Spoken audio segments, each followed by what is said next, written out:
तर मैत्रिणींनो, आज आपण मटकीची उसळ बनवणार आहे साध्या पद्धतीनं, झटकीपट होणारी।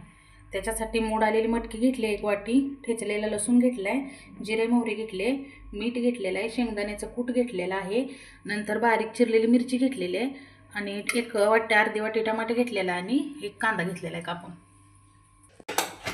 चला आपण 1.5 माप तेल ओतून घेऊया।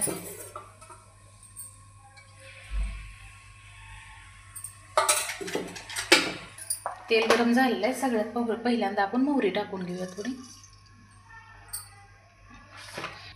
आपली मोहरी तडतडायला लागलेली आहे, मग नंतर आपण लगेचच जिरे टाकून घेऊया।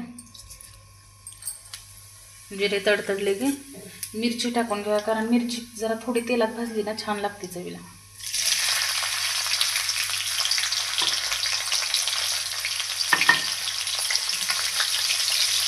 थोडी मिरची भाजून झाली की आपण लगेच ठेचून घेतलेला लसूण टाकून घेऊया त्यामध्ये।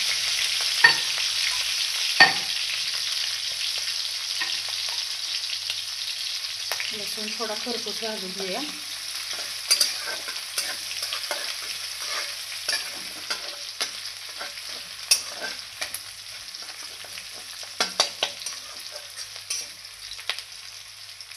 नंतर त्यामध्ये आपण बारीक चिरलेला कांदा घालून घेऊया।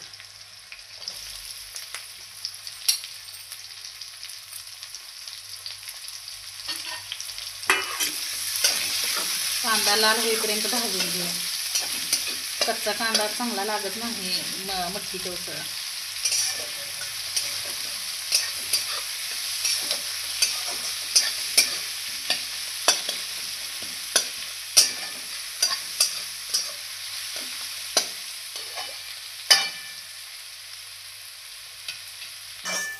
आता आपला कांदा चांगला भाजून झालेला आहे।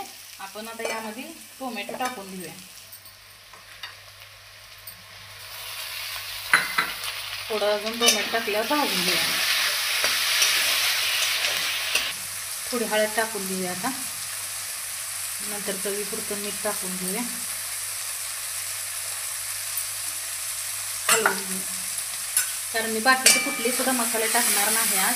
साधे आणि सिंपल मटकीची उसळ बनवणार आहे। आता कांदा आणि टमाटे सगळं भाजून झाले, तर आता आपण ही मोड आलेली मटकी यामध्ये टाकून घेऊया।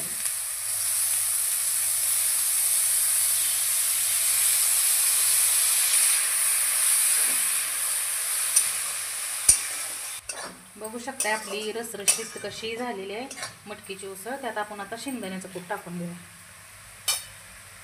1-5 मिनिटं अजून शिजवून घेऊया, म्हणजे चवीला छान लागते आणि साधी सिंपल। तुम्हाला माझी रेसिपी कशी वाटली तर तुम्ही मला लाईक करून कमेंट करून सांगू शकता, आणि अशी एकदा करून बघा तुम्ही मटकीची उसळ। चला तर आता आपण ही 2 मिनिटासाठी शिजवून घेऊया, वाफवून घेऊया जरा। चला तर आता आपली मटकीची उसळ शिजली आहे का बघून घेऊया। बघू शकताय आपली। चला तर आता आपली मटकीची उसळ शिजलेली आहे। या मटकीची उसळ खायला। चला तर मग आता आपली मटकीची उसळ तयार झालेली आहे।